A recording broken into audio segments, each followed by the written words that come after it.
Gândiți-vă la un oraș, o capitală atât de legendară încât a stat la baza primului imperiu adevărat din istorie. Un centru de putere descris pe tăblițe de argilă vechi de peste 4 milenii, care controla o lume ce se întindea de la Golful Persic până la Mediterana. Acum, imaginați-vă că acest oraș, Akkad, a dispărut. Pur și simplu s-a evaporat, fără urmă. Nu a fost găsit niciodată. Ruinele sale nu au fost atinse de lopata niciunui arheolog. A fost înghițit de istorie, lăsând în urmă doar povești și un mister care ne bântuie și astăzi. Cum e posibil ca epicentrul unui imperiu colosal să dispară de pe fața pământului? Aceasta este povestea Imperiului Akkadian și a capitalei sale pierdute, un capitol absolut fascinant din zorii civilizații. Cu mult timp înainte ca Roma să viseze la glorie, un singur om a unit lumea cunoscută sub un singur steag.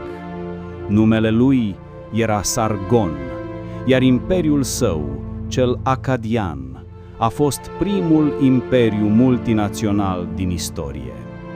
El a pus pe picioare un model de administrație și putere militară care a dictat regulile jocului pentru toate regatele care i-au urmat. Și totuși, capitala sa magnifică, Akkad, e astăzi o fantomă, un oraș pomenit în nenumărate texte antice, dar a cărui locație exactă rămâne unul dintre cele mai mari mistere nerezolvate Povestea ale Akkadului arheologiei. este, de fapt, povestea lui Sargon, o figură aproape mitică a cărui viața a început în cele mai umile condiții. Legendele, scrise la sute de ani după moartea sa, ne spun o poveste care s-ar putea să sune familiar. Sargon ar fi fost fiul nelegitim al unei preotese. Pentru a-l salva de la o soartă cruntă, mama sa l-a așezat într-un coș de papură, l-a uns cu smoală ca să plutească și i-a dat drumul pe râul Eufrat. Coșul a fost găsit de un grădinar pe nume Akki, care l-a crescut ca pe propriul său fiu. Din aceste începuturi, de la un simplu grădinar la curtea regelui din Kish, unul dintre puternicele orașe stat sumeriene, Sargon a început o ascensiune incredibilă spre putere. În jurul anului 2334 înainte de Hristos, profitând de conflictele dintre orașele sumeriene, Sargon a preluat tronul. Dar nu s-a mulțumit doar cu un singur oraș, viziunea lui era mult mai mare. A pornit o serie de campanii militare fulgerătoare, a cucerit unul după altul marile orașe sumeriene, Ur, Uruk, Lagash, și a unit pentru prima dată întreaga Mesopotamie sub o singură conducere. A făcut-o cu o brutalitate și o eficiență cum nu se mai văzuse. Pentru a reuși asta, Sargon a creat ceva revoluționar, prima armată permanentă cunoscută din istorie, un corp de 5400 de soldați profesioniști, loiali doar lui, nu unui oraș sau altuia. Această forță i-a permis nu doar să cucerească, ci și să păstreze controlul. Legenda lui Sargon, regele care s-a ridicat din nimic pentru a conduce lumea, a fost atât de puternică încât a fost sursă de inspirație pentru povești și epopei timp de mii de ani. Imperiul creat de Sargon a fost o realizare colosală. La apogeu se întindea de la Golful Persic, prin Irakul și Siria de azi, până la Marea Mediterană și chiar în Anatolia. Era un imperiu multetnic și multlingv, o premieră absolută. Ca să stăpânească acest mozaic de popoare, Sargon și urmașii săi au inventat practic birocrația, au standardizat măsurile și greutățile, au introdus un fel de sistem poștal și au numit guvernatori loiali în provincii pentru a strânge taxele și a menține ordinea. Limba acadiană a devenit limba oficială a întregului Orient apropiat, înlocuind treptat vechea limbă sumeriană. Economia duduia, alimentată de agricultură și mai ales de controlul asupra rutelor comerciale.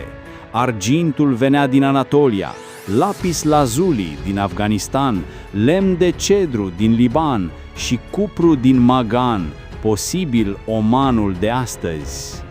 Sub conducerea nepotului său, Naram Sin, imperiul a atins culmea puterii.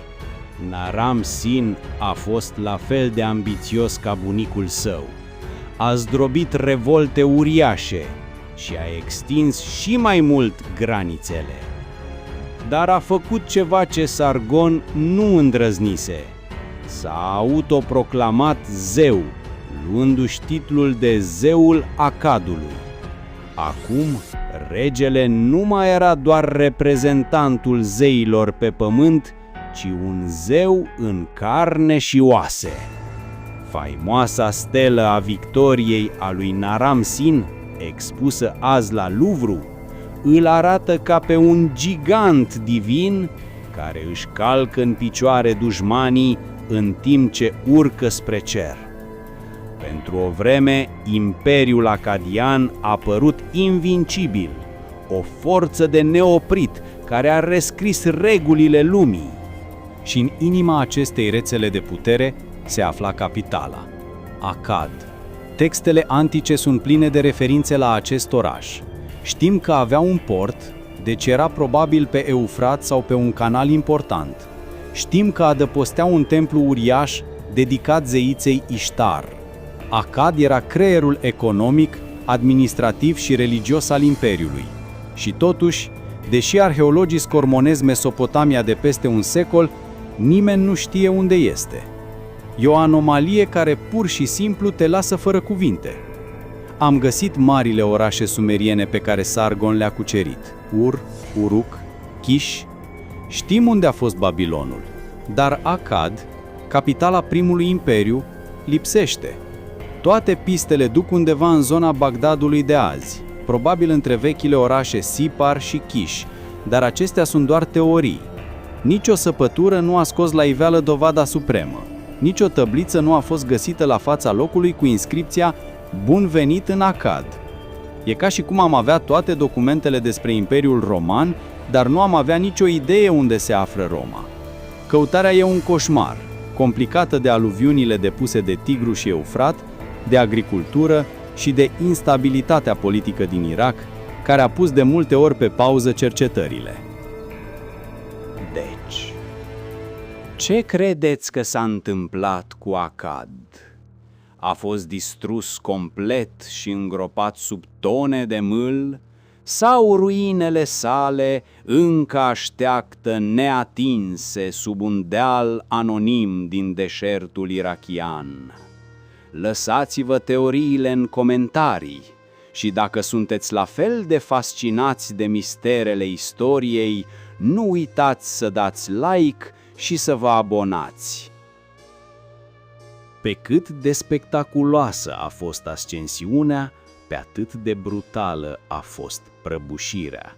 După domnia lui Naram Sin, imperiul a început să scârțâie. Urmașii săi s-au luptat cu revolte interne și cu invadatori la granițe. După moartea lui Sharkali Shari, succesorul lui Naram Sin, totul s-a destrămat.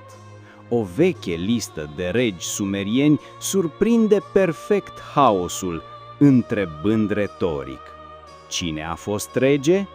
Cine nu a fost rege? Deci, de ce s-a prăbușit? Explicația antică este una mitologică, o poveste menită să dea un sens dezastrului. O faimoasă operă literară, Blestemul Akkadului, spune că Naram Sin, în aroganța sa de zeu autoproclamat, a distrus templul sfânt al zeului Enlil. Mâniați, zeii au abandonat Akkadul și au trimis asupra lui hoarde de războinici sălbatici din munți, guții, care au ras totul în calea lor. O pedeapsă divină pentru orgoliul unui rege. Însă adevărul, așa cum îl vedem azi prin ochii științei, pare să fie mult mai pământesc. O teorie tot mai acceptată indică o schimbare climatică bruscă care a avut loc în jurul anului 2200 înainte de Hristos. Dovezile geologice arată că o secetă extremă a lovit regiunea. O astfel de secetă ar fi distrus complet agricultura, provocând foamete, migrații masive și, în final, colaps social. Un imperiu centralizat, dependent de surplusul de grâne pentru a-și hrăni armata și birocrația, era incredibil de vulnerabil. Cel mai probabil a fost o combinație fatală. Seceta a slăbit imperiul din interior. Revoltele l-au măcinat, iar invaziile externe, precum cea a guților, i-au dat lovitura de grație. Odată cu imperiul, în jurul anului 2150 înainte de Hristos, a dispărut și capitala sa Akkad, înghițită de haos. Misterul Akkadului este special, dar nu e unic. Istoria antică e plină de capitale importante care există doar în texte, dar pe care nu le-am găsit încă.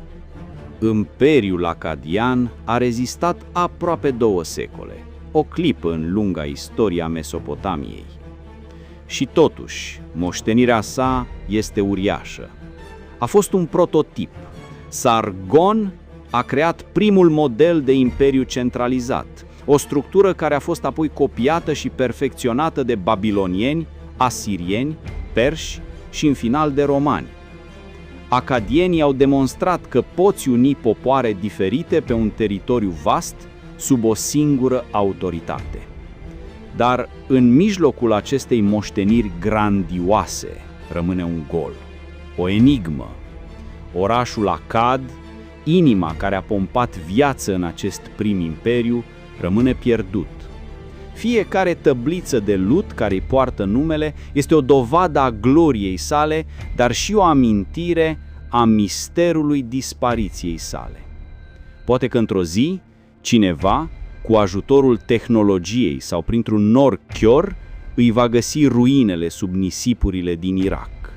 Până atunci, Akkad rămâne primul și poate cel mai enigmatic imperiu pierdut din istorie, dovada supremă că până și cele mai mari puteri ale lumii pot fi, în cele din urmă, revendicate de deșert și uitate de timp.